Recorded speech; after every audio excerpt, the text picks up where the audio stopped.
So I'm coming back and redoing questions 11 through 15. And the directions on 11 say to multiply and simplify. We have 2x minus 36 over x squared plus 1x minus 42 times x plus 7 over 10x. So in this example, I want to multiply and simplify, but that consists of factoring everything that we can and canceling any common factors. I'm going to start with x squared minus 36. This is one of our special factoring patterns of difference of squares. It's going to factor into x plus 6 times x minus 6. So I know that because this is a difference of perfect squares. I have x squared in the front, and 36 is the same thing as 6 squared. So that tells us what to use in our factoring pattern. We use the x in the front and the 6 in the back. And that's how we got our x plus 6, x minus 6. In the denominator, I have x squared plus 1x minus 42. There's no greatest common factor. I have 3 terms with a leading coefficient of 1. This is our simple factoring pattern. So we're going to factor, set up 2 binomials. What goes in the front needs to multiply to be x squared. That's x and x. What goes in the back needs to multiply to be 42. So I'm trying to think of factors of 42. So maybe on the side here, 42, factors of 42. If it doesn't pop in my head, I'm going to be very methodical about looking at the factors, starting with 1. 1 times 42. The next number is 2. 2 goes into 42 21 times. Does 3 go into 42? 3 does go into 42. 3 goes into 42. Let's see, 1, 4, 14 times. 4 does not go into 42. 5 doesn't. 6 does. 6 times 7. And these are all the factors of 42. But I'm looking for a pair of factors that will give me a 1 in the middle. So I'm going to use that 6 and 7. And I want to do a plus on the 7 because the middle number is positive. I want that bigger number to be positive. So we've got x squared plus 1x minus 42 factored into x minus 6 times x plus 6. And if you are just learning how to factor, make sure that you're double checking. You can check by multiplying. X times x is x squared. X times 7 and negative 6 times x. Those combined will give us the positive 1 in the middle. And then we've got our last 2, which is the negative 42. Now for our second fraction here, x plus 7 is already factored, 10x is already factored.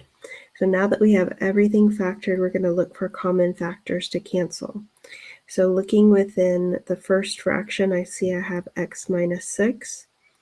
And on the second fraction, there are no common factors to cancel. Now I'm looking at the diagonal. So I'm looking at the numerator of this one with the denominator of this one, and we have a common factor of x plus 7 that will cancel. And look at the diagonal the other way as well. We have x plus 6 and 10x.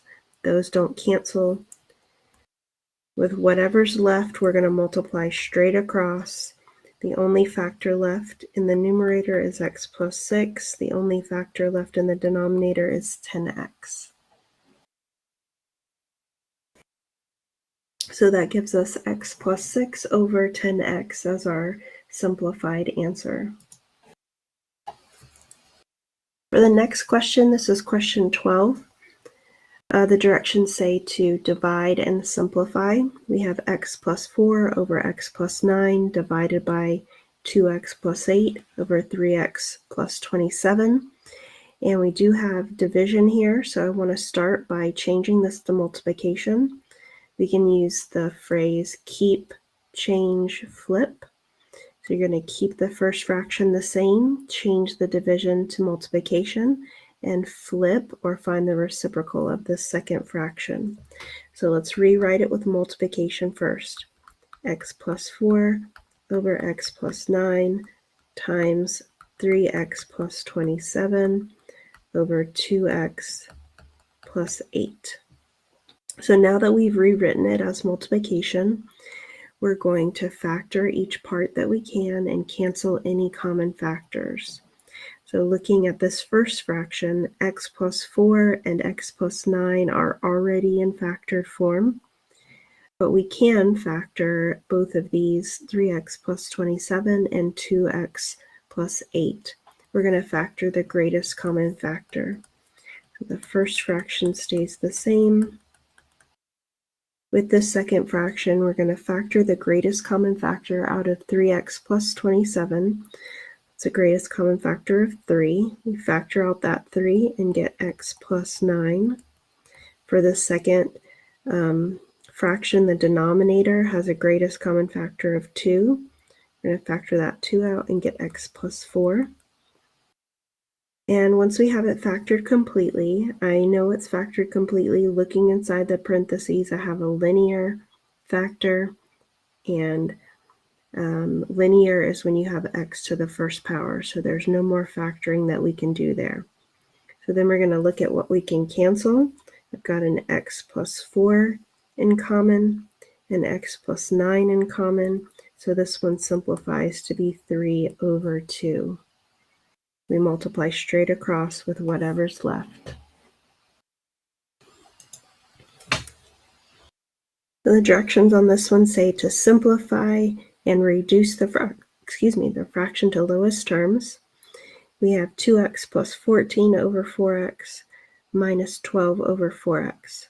Now when we add and subtract fractions, we need a common denominator. That means the same denominator, and we do have the same denominator, so we are going to be able to do this subtraction. So we keep that common denominator and do the math on the numerator. We have 12 plus 14x minus 12. Let's combine any like terms we can in the numerator. 12 minus 12 is 0, so that's going to give us a 14x over 4x. And then we want to do some canceling. You can see that we have a factor of x on both the numerator and denominator that cancels. And we're going to reduce 14 over 4. There's a common factor of 2. 2 goes into 14 7 times. 2 goes into 4 2 times. So this simplifies to be 7 over 2. Now let's take a look at number 14. In number 14, the directions say to add and simplify. 5 over 7 plus 4 over n. When we add and subtract fractions, we need to have a common denominator. So you can see for this example, we don't have a common denominator. So what we need to do is make the two denominators match each other. So for the first fraction, we're missing the n from the second fraction. So my common denominator needs to have a 7 and an n. So it's going to have a factor from every fraction. So you can see that we have the 7 in the first one. That's a part of our common denominator. We have the n from the second one. That's a part of our common denominator. This is what we need to make them match each other. So I'm going to take my first fraction, 5 over 7, and multiply by what's missing. So it's going to be an n over n. For my second fraction, I have 4 over n, and it's missing the 7. So now we're going to have two fractions with the same denominator, 5n over 7n plus 28 over 7n. And now that it has a common denominator, we can combine those fractions together. 7n is the new denominator. 5n plus 28 is our numerator. We do the math on the numerator. So after we add or subtract, we want to look to see if there's anything that we can factor and simplify. The numerator doesn't have any greatest common factor or any of our special factoring patterns, so we don't have anything to cancel. So here we have question 15. This one says add or subtract, then simplify completely. We have r over r plus 5 plus 2. Again, we're adding and subtracting fractions. We need a common denominator. For this example, we only have this denominator here, r plus 5. So this is going to be our common denominator. So our first fraction doesn't need to be changed, but our second fraction, we treat that as 2 over 1, and we need to multiply by r plus 5 over r plus 5.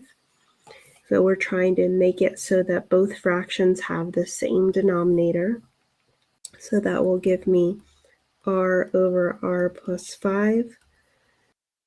The second fraction will be 2r plus 10 over r plus 5.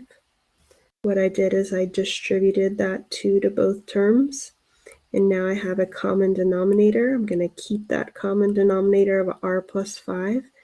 And let's do the math on the numerator. R plus 2r would be 3r plus 10. And after you add, then you're going to check to see if there's any simplifying you can do. I can't do any factoring on this numerator. I can't do any factoring on this denominator, and I don't have any common factors. So this is our final answer, 3r plus 10 over r plus 5.